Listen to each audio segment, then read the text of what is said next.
The restaurant held its breath. At the center table, the most feared man in the city, Matteo the Wolf Valenti, couldn't stop his own son from crying. The child's grief was a raw, open wound. Every waiter, every patron looked away, all except one.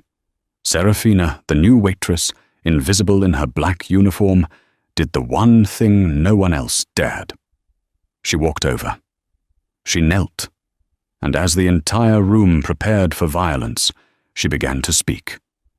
What she did next would change her life, and as the Mafia Boss finally looked at her, he said the 5 words that would seal her fate. He needs a mother. Il Corvo Dorato was not merely a restaurant, it was a fortress of neutrality.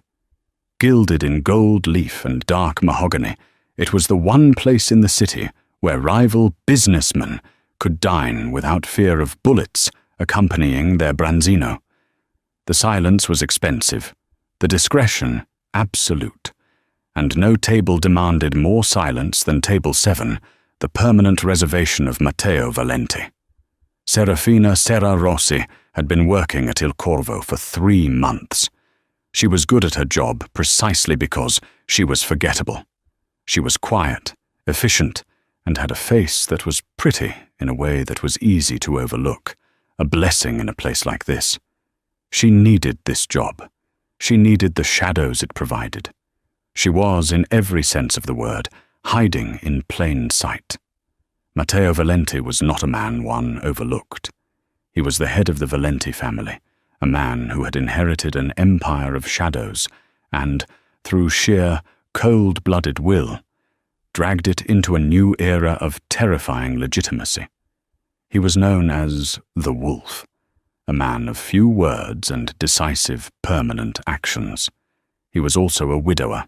With him, as always, was his son, Leo, a small 5-year-old ghost in a perfectly pressed suit.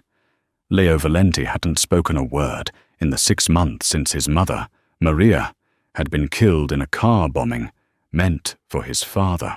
The boy was a porcelain doll of grief, clutching a small, worn wooden wolf, the only thing he had from that day. Tonight, something was different. Usually, Leo was just silent. Tonight, he was crying. It wasn't a tantrum. It was a low, keening wail that cut through the clink of silverware and the hushed conversations. It was the sound of a heart that had been shattered and left to bleed. The staff froze. The other patrons, men with $1,000 suits and scars on their knuckles, stared fixedly at their plates. Matteo, the man who commanded the city's fear, was utterly helpless. He tried to pat his son's back.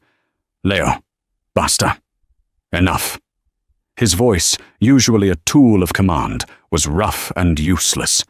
Leo just cried harder, his small fists clenched. "Get Mr. Valenti's car," Sarah's manager, Dimitri, hissed at another waiter, his face pale with sweat.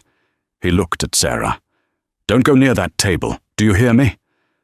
But Sarah wasn't listening. She wasn't looking at the Mafia Boss. She was looking at the child. She recognized the specific brand of loneliness in his eyes, the kind that comes when the one person who understands you is gone forever. She knew it because she lived in it. Against Dimitri's hissed warning, against every instinct for self-preservation that had kept her alive for the last 2 years, Sarah moved. She didn't approach Matteo. She walked directly to the side of the table and knelt, putting herself at Leo's eye level.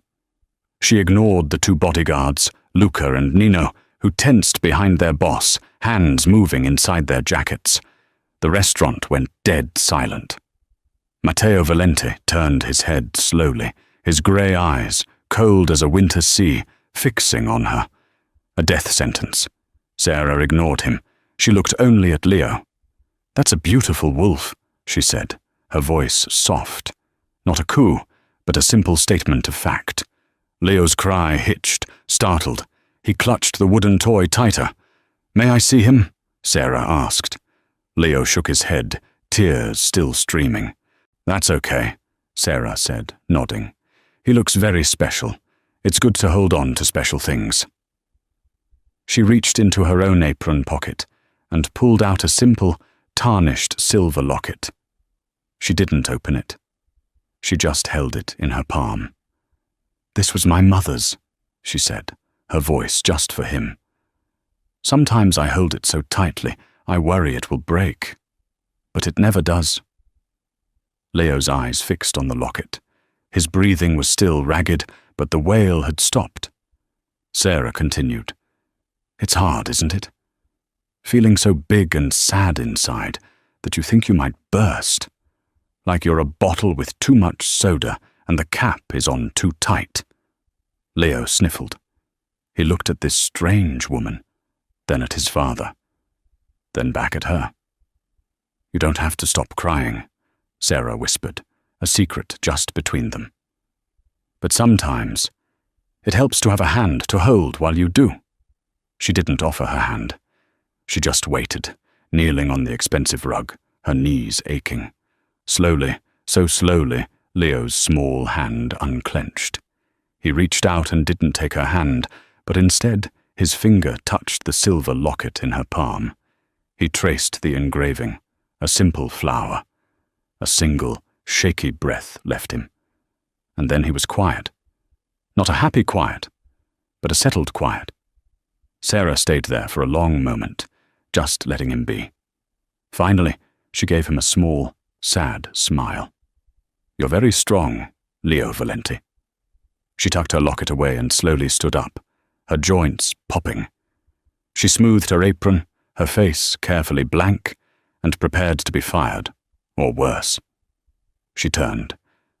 Matteo Valenti was staring at her, his expression unreadable, carved from stone. The entire restaurant was watching. I apologize for the interruption, Mr. Valenti," she murmured, her eyes on his tie. "I'll have Dimitri remove the disturbance from your bill." She tried to walk away. "Stop." His voice was like gravel. She froze. "What is your name?" "Serafina, sir. Sarah Rossi." He looked at his son, who was now quietly watching Sarah, his thumb in his mouth, the wooden wolf in his other hand. "Serafina Rossi," Matteo repeated, as if testing the weight of the name. He looked back at her, and for the first time, she saw something other than ice in his eyes. It wasn't warmth. It was a raw, desperate calculation. "My son has not been calm in 182 days, Matteo stated, his voice low. "He has not been touched by a stranger without screaming. He has not stopped crying for his mother since she was put in the ground." He paused, his gaze pinning her to the floor. "Until tonight." He didn't say anything else. He simply nodded to his bodyguards. They rose. Matteo placed a stack of $100 bills on the table, more than enough to cover the entire section, and stood. He picked up his silent son, who, for the first time, didn't fight him. His eyes still locked on Sarah as she was led away. As Sarah walked back to the kitchens, her legs shaking, she heard Matteo's voice, not at her, but to his bodyguard, Luca. "Find out everything about her, and have the car brought to my estate tomorrow, 9 a.m. She's coming with us." The next morning, Sarah was not invited to the Valenti estate. She was collected. A black, armored Cadillac, so polished it looked wet, was waiting outside her small, run-down apartment building at 8:45 a.m. The driver, Luca, the same man from the restaurant, simply opened the back door. It was not a request. Sarah, who had been awake all night, clutched her worn coat and got in. She had no choice. You didn't say no to Matteo Valenti and expect to stay in the city, or perhaps on the planet. Her entire life for the past 2 years had been about avoiding men like him, and in one foolish, compassionate moment, she had walked directly into the wolf's den. The Valenti estate wasn't a house, it was a fortress. Set on a private, wooded hill overlooking the city, It was surrounded by a 10-foot-high stone wall topped with wrought iron. The gates opened with a silent, imposing swing, and they drove for another full minute up a pristine, tree-lined drive.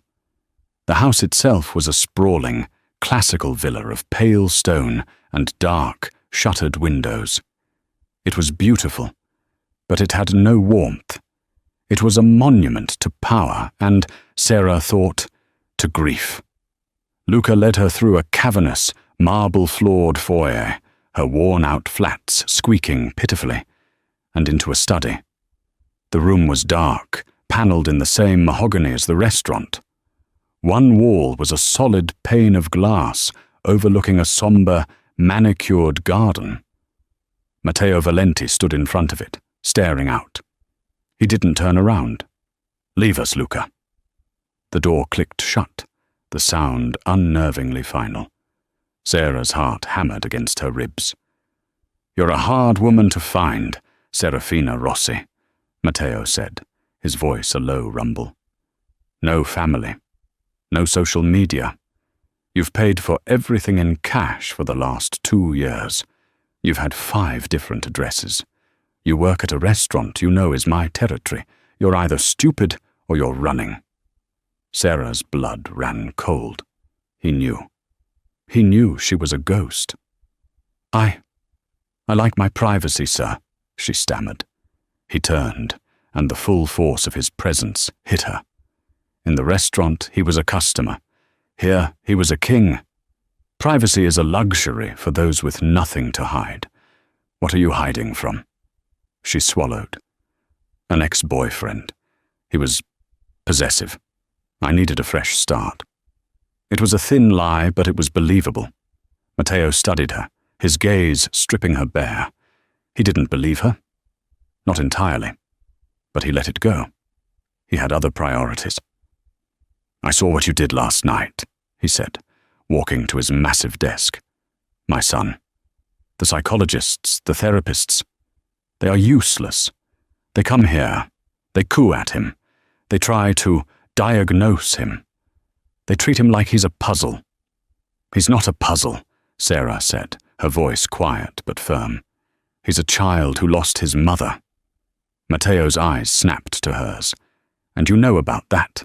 "I know what it looks like," she said, her hand unconsciously moving to her pocket, where her locket was. To be left behind. An understanding passed between them, a dark, shared knowledge of loss. "I'm offering you a job," Matteo said, his voice all business again. "I'll pay you 5 times what you make at Il Corvo, a week, in cash." The amount was staggering. It was life-changing. "A job doing what?" "You'll be Leo's nanny." Sarah's heart sank. "Mr. Valenti, I'm not a nanny. I'm a waitress. I have no qualifications. What you saw last night was... it was just a moment."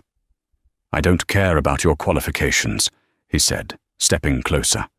He was tall, and he smelled of expensive cologne and something metallic, like power. "I care about results. For the first time in 6 months, my son slept through the night.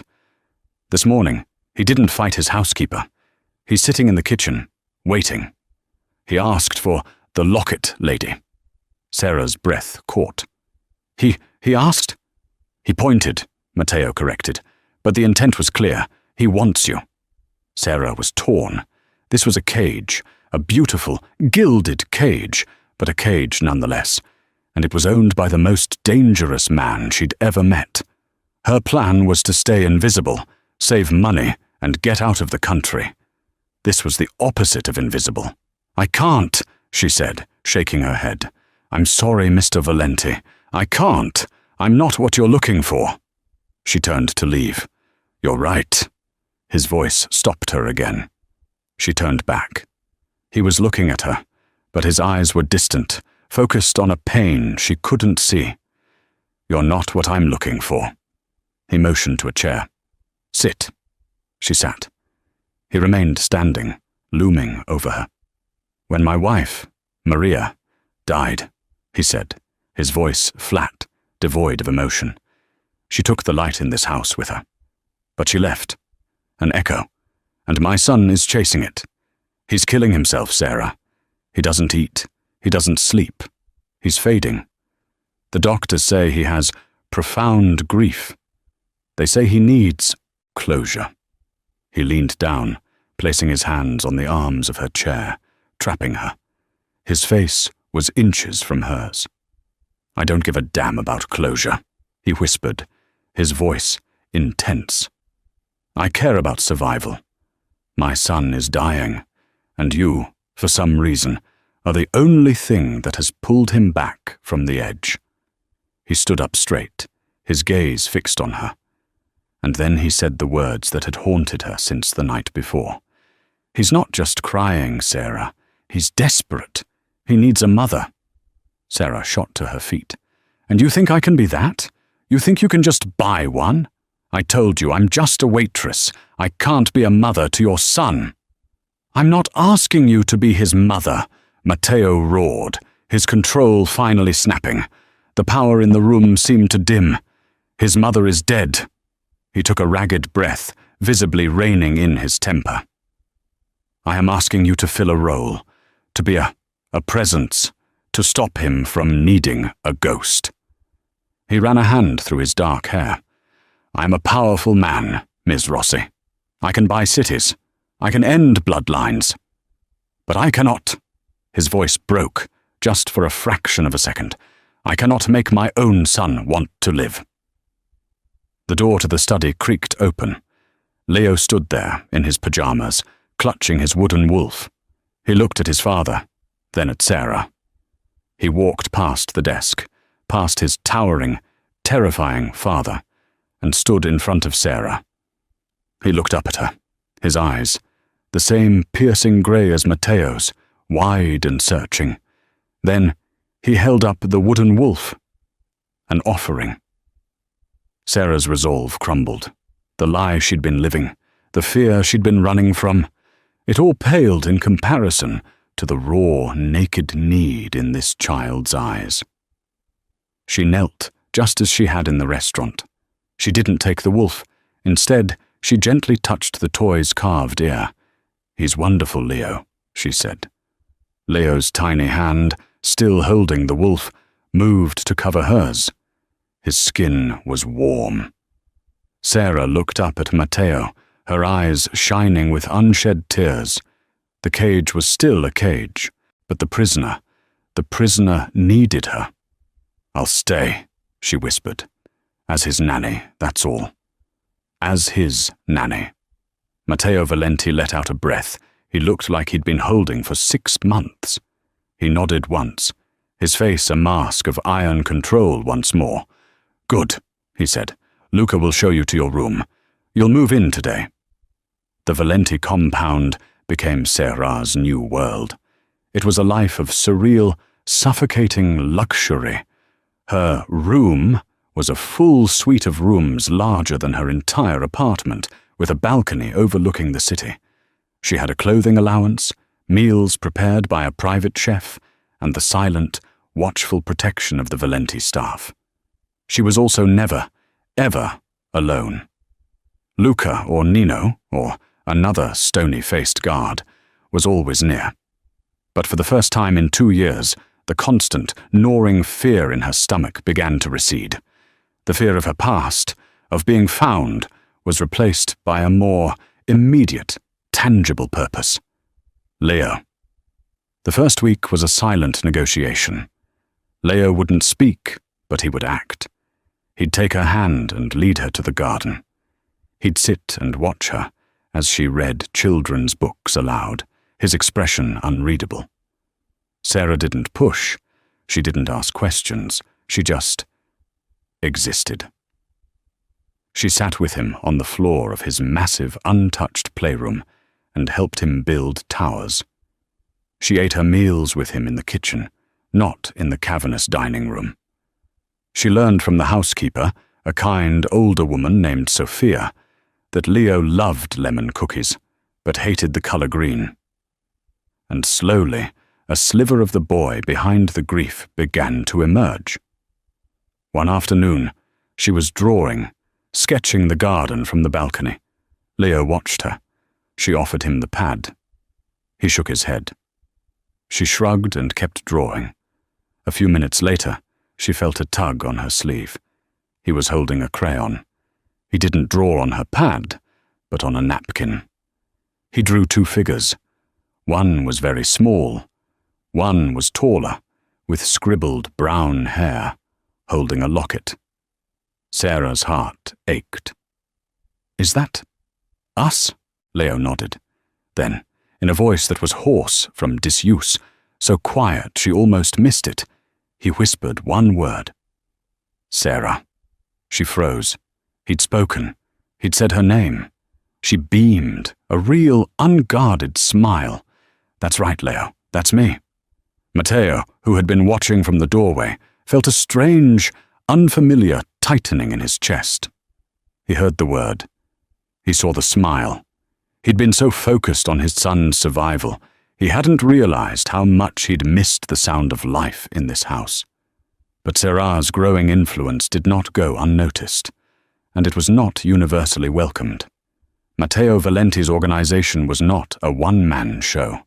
His consigliere, his right hand, was Marco Bianchi.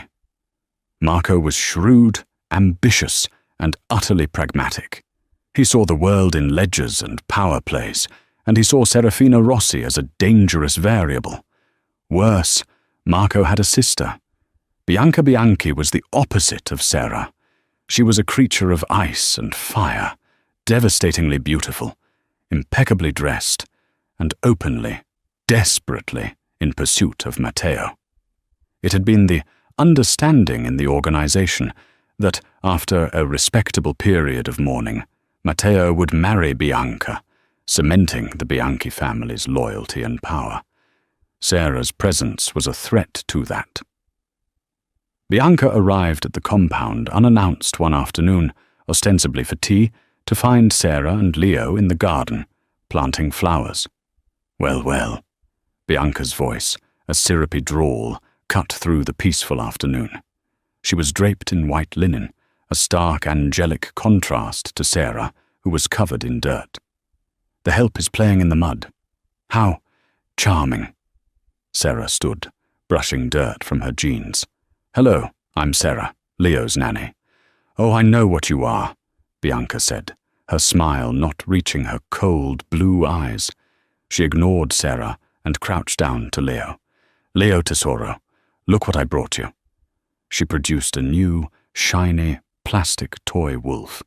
"You can throw that old dirty one away now." Leo recoiled, clutching his worn wooden wolf to his chest. He looked at Sarah, his eyes wide with fear. "That's very kind of you," Sarah said, stepping between them. "But his babbo gave him that one. It's his favorite." Bianca's smile tightened. "I'm sure Matteo would want his son to have the best, not some splintered old thing." She reached for the wooden wolf. "Give it here, child." "No!" Leo's voice was a sudden, sharp cry. He pulled back, and in the process, stumbled. Bianca, annoyed, snatched at the toy. "Don't be a baby!" The toy flew from Leo's hand, hit the stone pathway, and broke. The head snapped clean off. Time stopped. Leo's face crumpled. A wail of pure, unadulterated anguish tore from his throat, a sound Sarah hadn't heard since the restaurant. "Oh, for heaven's sake!" Bianca snapped, standing up, disgusted. "It's just a toy." "Get out!" Sarah said. Her voice was not loud. It was low, and it was shaking with a rage that surprised even her. Bianca laughed. "Excuse me? Who do you think you—" "I said, get out." Sarah advanced on her, her eyes blazing. "He is a child, a grieving child, and you just broke the last thing he has of his father's. What is wrong with you?"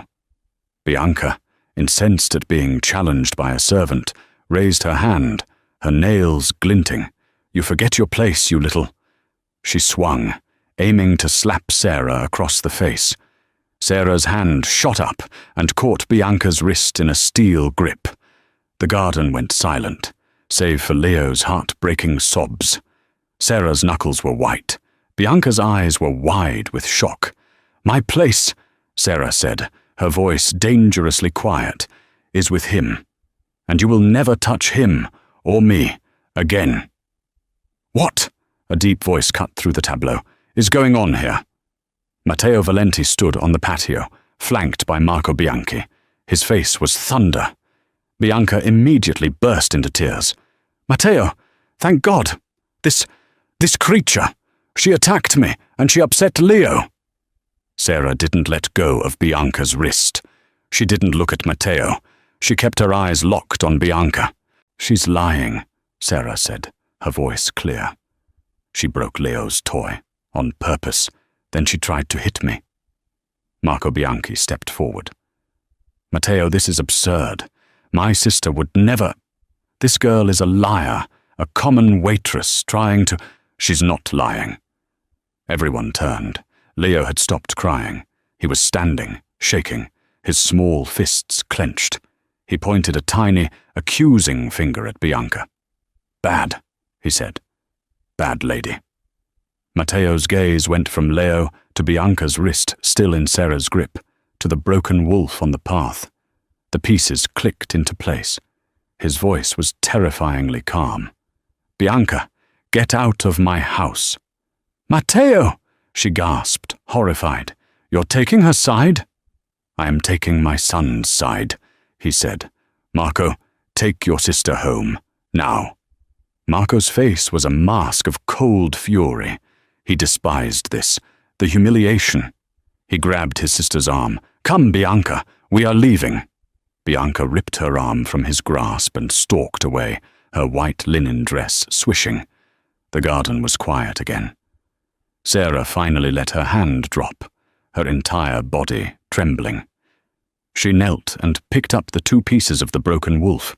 Her shoulders sagged. Matteo walked over. He didn't look at her. He looked at his son. He crouched down. "She's gone, Leo. She won't be back." Leo just looked at the broken toy in Sarah's hand. Sarah looked at Matteo. "I can fix it," she whispered. "I have wood glue. I can fix it." Matteo Valenti looked at this woman, covered in dirt, trembling but defiant, who had just faced down Bianca Bianchi and won. He watched as she gently took Leo's hand, placed the two broken pieces in it, and closed his small fingers around them. "We'll fix it together," she promised the boy. Matteo stood, his heart doing that strange, tight-chested thing again. He had brought her here to be a nanny, to be a shield for his son. He hadn't anticipated that she would become a warrior, and he hadn't anticipated that in doing so, she had just made a mortal enemy of his most trusted advisor. The incident in the garden changed the atmosphere in the house. Sarah was no longer just the nanny. To the staff, she was the woman who had defied Bianca Bianchi and survived. To Leo, she was a protector. And to Matteo, she was becoming a complication he hadn't foreseen. That evening, after Sarah and Leo had painstakingly glued the wolf back together and Leo was asleep, Sarah found Matteo in his study, a glass of amber liquid in his hand. "He's asleep," she said from the doorway. "Come in," he said, not turning. "Close the door." She did, stepping onto the plush carpet. "She will never bother you again," he said. "It wasn't me I was worried about," Sarah said. He turned, swirling the liquid in his glass. "You took a great risk today. Bianca is volatile." "She's a bully," Sarah said simply. "Bullies only have the power you give them." He gave a short, harsh laugh. "You have no idea what she is, what her brother is." He paused, studying her. "You're not afraid of me, are you?" "Yes," Sarah said honestly. "I am. But I'm more afraid of what happens to a child who doesn't have anyone to stand up for him." A long silence stretched between them. He gestured to the glass in his hand. "Drink?" "No, thank you." "Good." He took a sip. "Today, what you did for my son. Thank you." It was the first time he had shown her genuine, uncalculated gratitude. It disarmed her. He's a good boy. He just misses his mum. Matteo's face darkened. We all do. He finished his drink. Get some rest, Sarah. You've earned it. As she walked out, she felt his eyes on her. The line between employer and employee, between master and servant, was beginning to blur. But while Sarah had been building a bridge to the Valentis, Marco Bianchi had been sharpening a knife. He was humiliated. His sister was a wreck. His own position had been challenged, and it was all because of a waitress. Marco was a man who believed in facts, in leverage, and the facts about Serafina Rossi didn't add up. The thin, abusive ex-boyfriend story was a start. He'd had his tech team scouring public records, credit reports, anything. Serafina Rossi had been born 26 years ago, but she had no digital footprint before 2 years ago. No student loans, no credit cards, no social media, no family.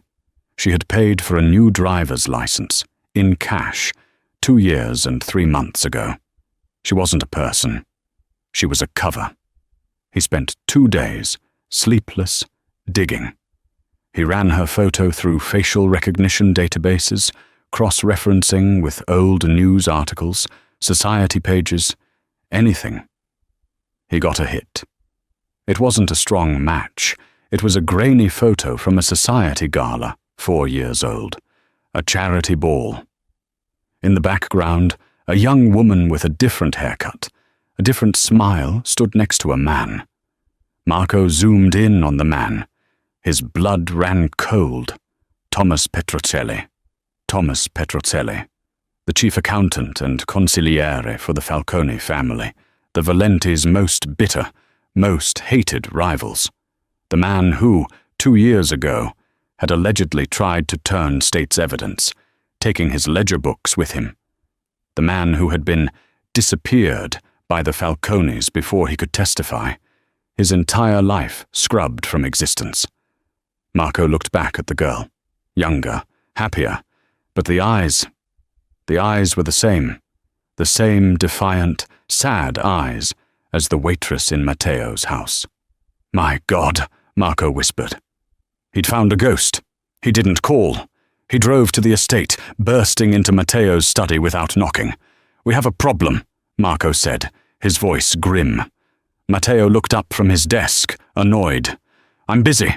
You're not busy enough for this. Marco threw a tablet onto the desk. On the screen was the grainy photo. What is this? Matteo asked. A society page? Look at the girl, Marco hissed. Look at her. Matteo looked. He frowned. It looks a little like Sarah. So what? Now look at the man beside her, Marco said, his voice trembling with a mixture of rage and triumph. Do you know who that is? Matteo squinted, and then recognition dawned, a slow, cold horror. Petrocelli. Thomas Petrocelli, Marco confirmed. The Falcone's consigliere, the snake who almost brought your father down. The rat Lorenzo Falcone supposedly gutted. Matteo stood up, his chair scraping loudly. What are you saying, Marco? I'm saying, the woman sleeping under your roof, the woman holding your son's hand, is not Serafina Rossi. Marco swiped to another screen, a digital file. Her name is Anna Petrocelli. She's the traitor's daughter, and she is a Falcone spy. The silence in the room was absolute. Matteo stared at the image, at the face of the smiling girl, and saw only the face of the waitress who had charmed his son.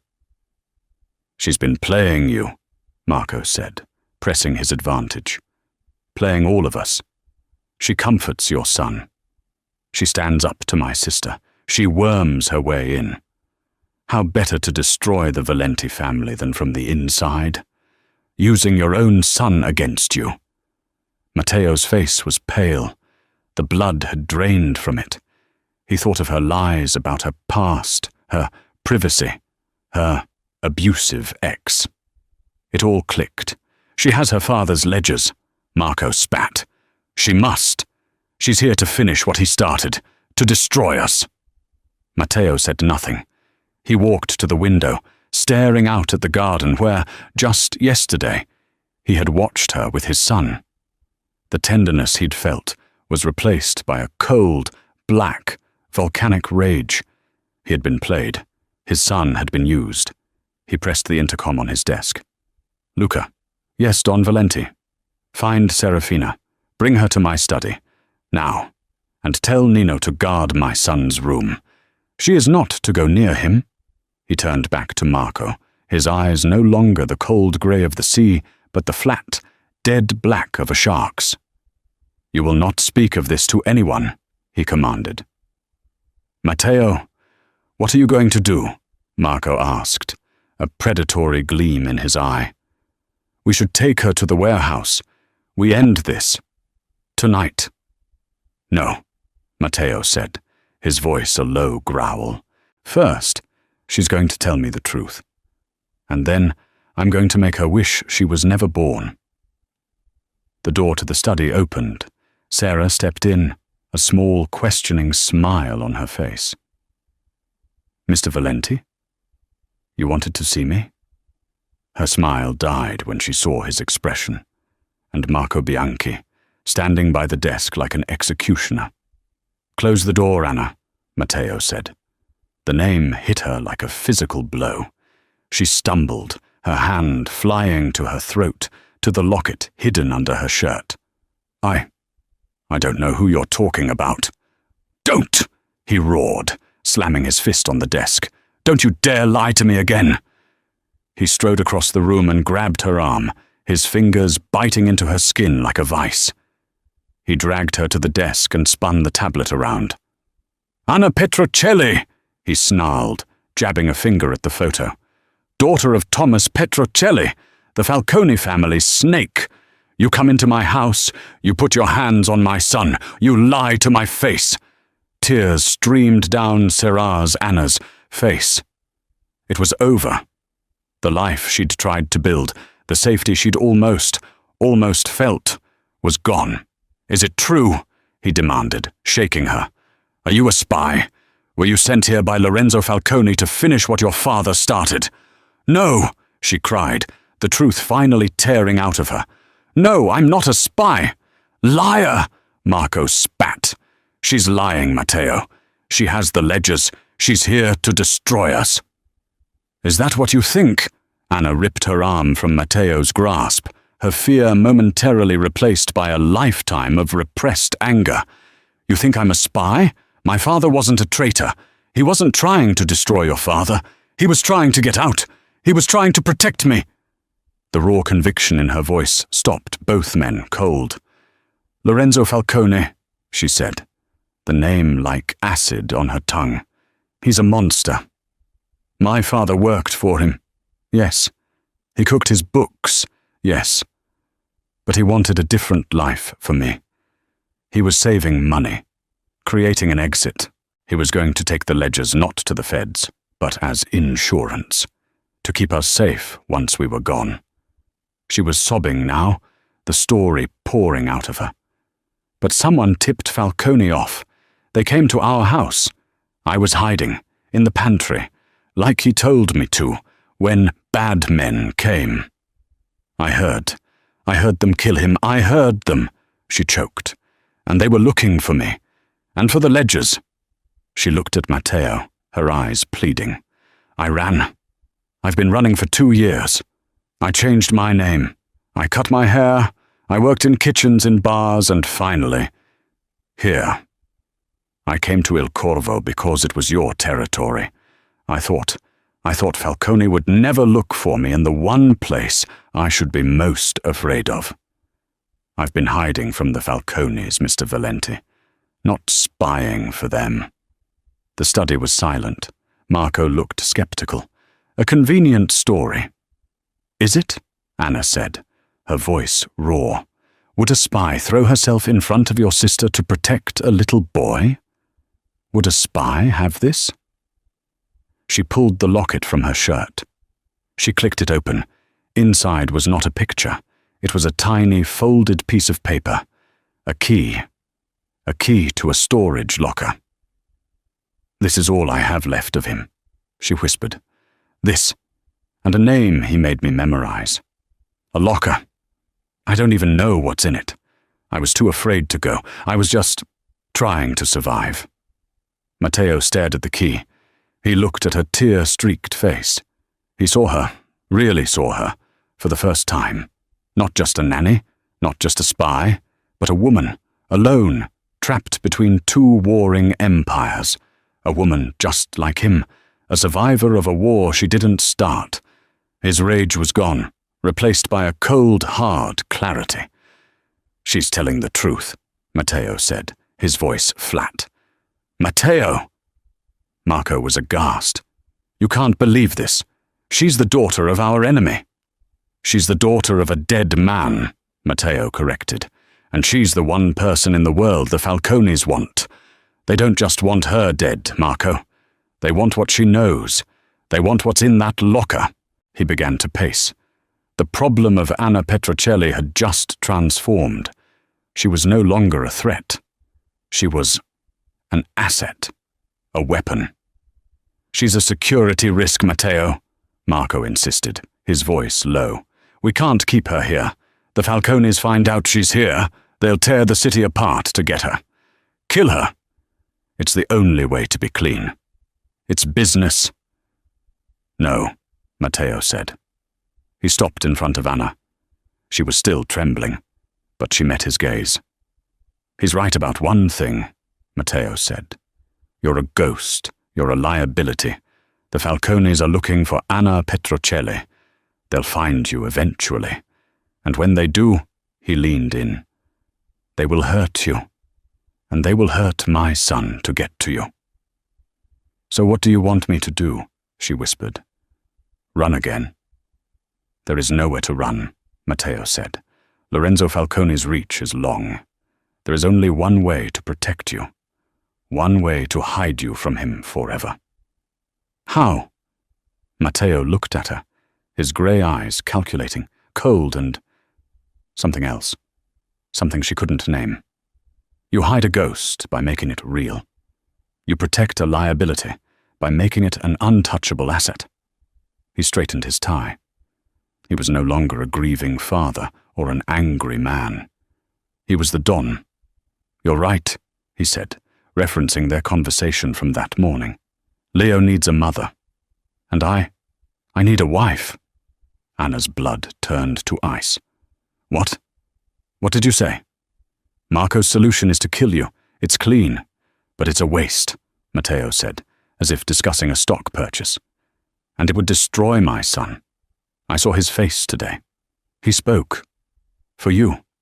He offered his hand, not in comfort, but in finality. "My solution is a new bargain, a marriage, not of convenience, Anna, of survival. Marry me.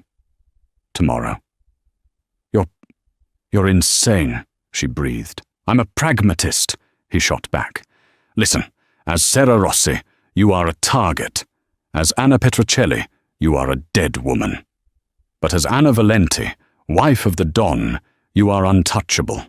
You will be a member of my family. You will have my name, and I will give you my protection. I will rain fire on Lorenzo Falcone, or anyone else, who dares to even speak your name." And in return?" she asked, her voice a shadow.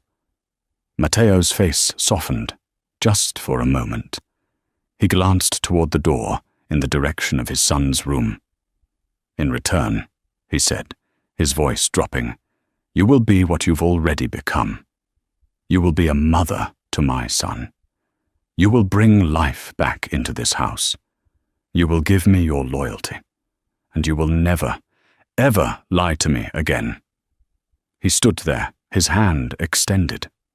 It was a cage, a permanent, inescapable, gilded cage, but it was also the only sanctuary in the world. She looked at Marco, whose face was a mask of pure, unadulterated hatred. He had lost. She looked at Matteo, a man of violence and contracts, offering her the one thing she craved, safety. And she thought of Leo, of his small hand in hers, of his first word. She was not Anna Petrocelli, the runaway. She was not Serafina Rossi, the waitress. She was, in that moment, Leo's protector. She put her shaking hand into Matteo's. "I will," she said. The wedding was as swift and cold as the bargain that sealed it. There was no white dress, no music. It took place the next day in Matteo's study, the same room where Anna's life had been torn apart and rebuilt. A city judge, his hands visibly shaking, performed the ceremony. The only witnesses were Marco, his face carved from ice, and Luca, impassive as ever. The only guest was Leo. He wore a small black suit, and he didn't understand what was happening, but he knew it was important. When the judge asked for the rings, Leo, who had been coached by Sarah, walked forward, holding a small velvet pillow. As Matteo took the simple platinum band and slid it onto Anna's finger, his hand was warm. He looked not at her, but at his son. "With this," he said, his voice a low vow, "I pledge my protection, to you and to our son." Anna's vow was just as simple. "I pledge my loyalty, to you and to Leo." When the judge pronounced them man and wife, Matteo did not kiss her. He simply nodded and then crouched down to Leo. "Sarah," he said, "is our family now. Leo. Her name is Anna Valenti. She's going to stay with us, always."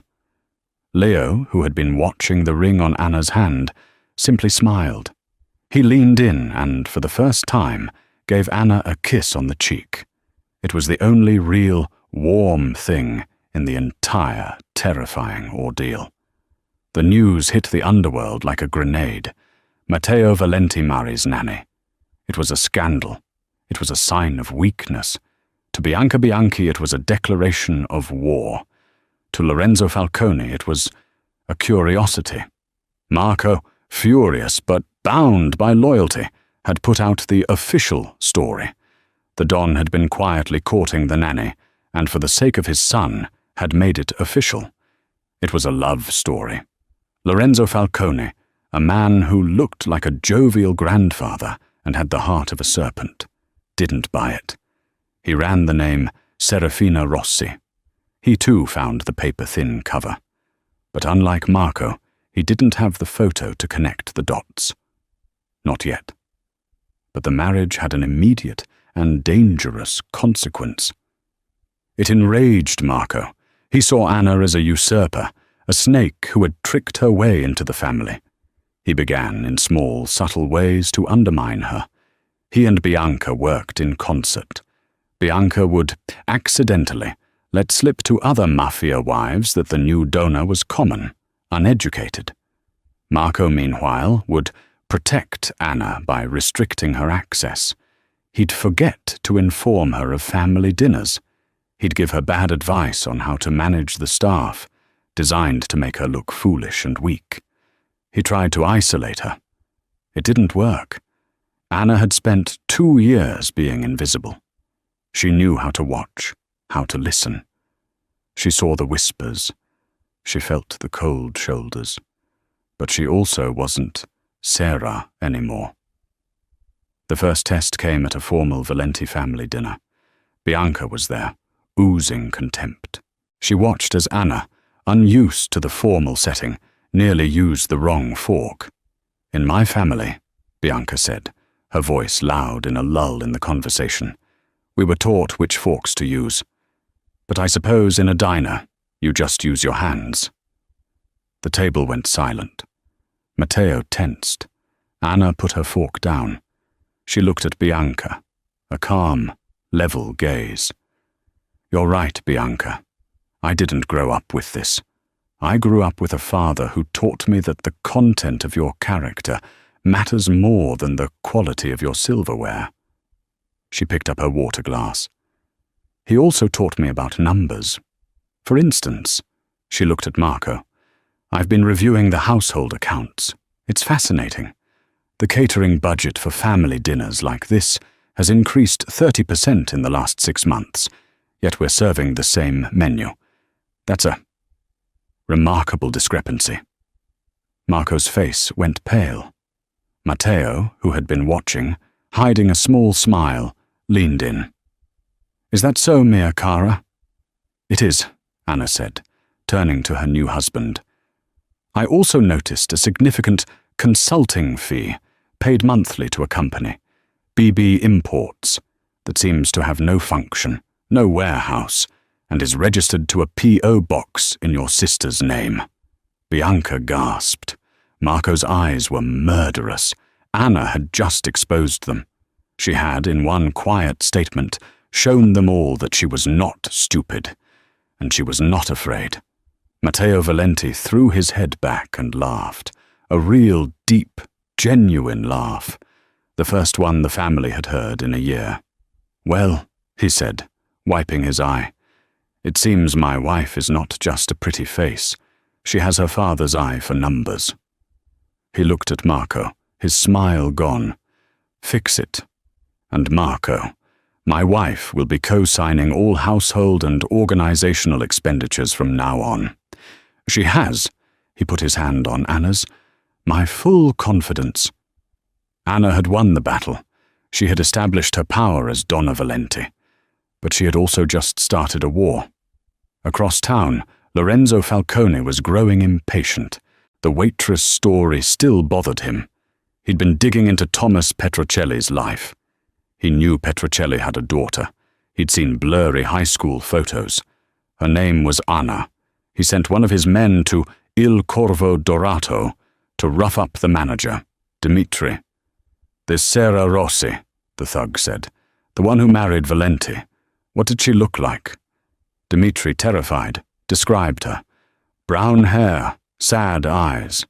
Always wore this silver locket, a flower on it. The thug reported back to Falcone. Falcone remembered. He remembered that locket. He'd given it to Thomas Petrocelli's wife as a gift years ago, back when they were their family. He slammed his fist on his desk. "That bastardo!" Falcone hissed. "Matteo Valenti didn't just marry a waitress. He married Anna Petrocelli. She's alive, and she's with him." His mind raced. Why? To ally the families? No, Valenti had to know about her father. Then it hit him. The ledgers. The girl didn't have them. She was the key to them. "He's using her," Falcone whispered, a slow, cruel smile spreading. "He thinks he can use Petrocelli's daughter to get my ledgers." He made a call.